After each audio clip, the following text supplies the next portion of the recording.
sweetie. Sorry to keep you waiting. I'm just pulling the bread out of the oven. All right. Okay, there we go. All right, now, I want you to come in and tell me all about your day.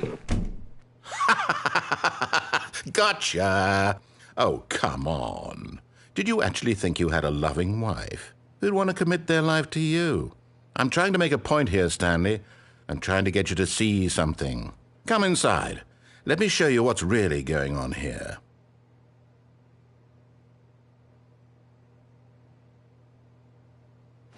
Sorry, but you're in my story now.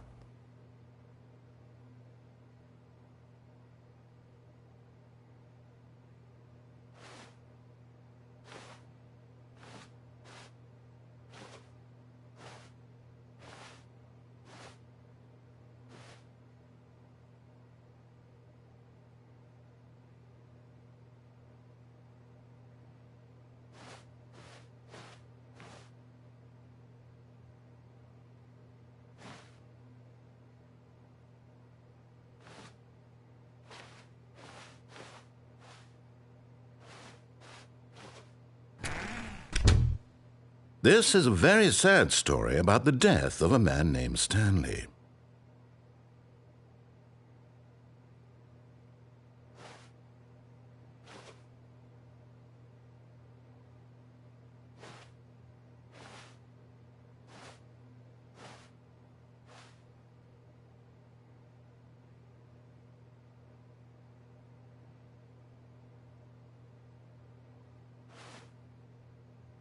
Stanley is quite a boring fellow. He has a job that demands nothing of him, and every button that he pushes is a reminder of the inconsequential nature of his existence.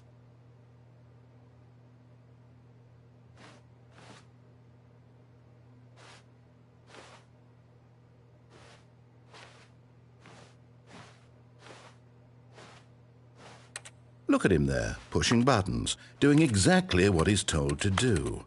Now he's pushing a button. Now he's eating lunch. Now he's going home. Now he's coming back to work.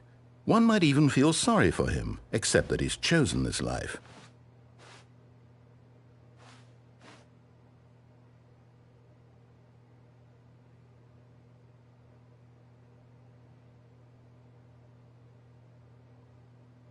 But in his mind, he can go on fantastic adventures. From behind his desk, Stanley dreamed of wild expeditions into the unknown, fantastic discoveries of new lands. It was wonderful, and each day that he returned to work was a reminder that none of it would ever happen to him.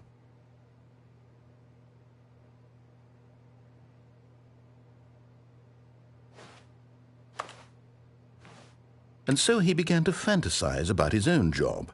First, he imagined that one day while at work, he stepped up from his desk to realize that all of his co-workers, his boss, everyone in the building had suddenly vanished off the face of the earth. The thought excited him terribly.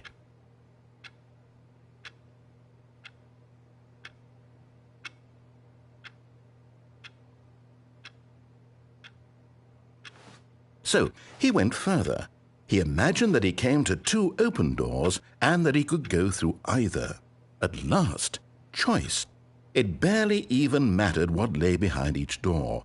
The mere thought that his decisions would mean something was almost too wonderful to behold.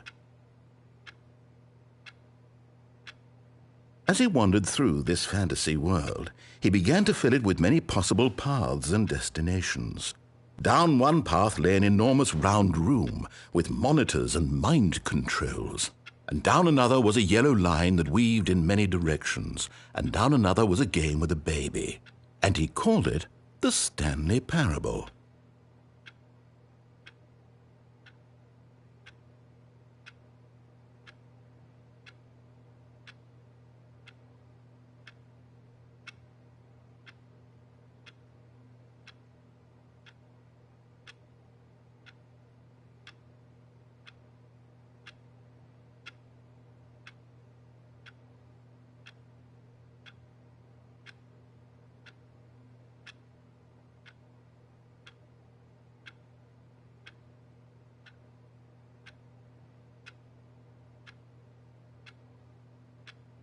It was such a wonderful fantasy, and so in his head he relived it again, and then again, and again, over and over, wishing beyond hope that it would never end, that he might always feel this free.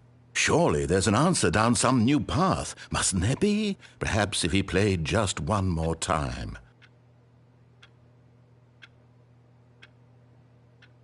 But there is no answer. How could there possibly be? In reality, all he's doing is pushing the same buttons he always has. Nothing has changed. The longer he spends here, the more invested he gets, the more he forgets which life is the real one. And I'm trying to tell him this, that in this world he can never be anything but an observer, that as long as he remains here, he's slowly killing himself. But he won't listen to me. He won't stop. Here, watch this. Stanley, the next time the screen asks you to push a button, do not do it.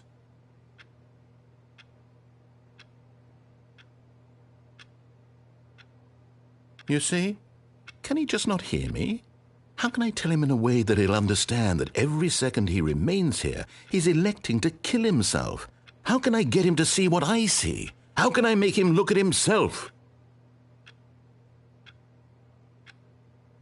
I suppose I can't, not in the way I want him to.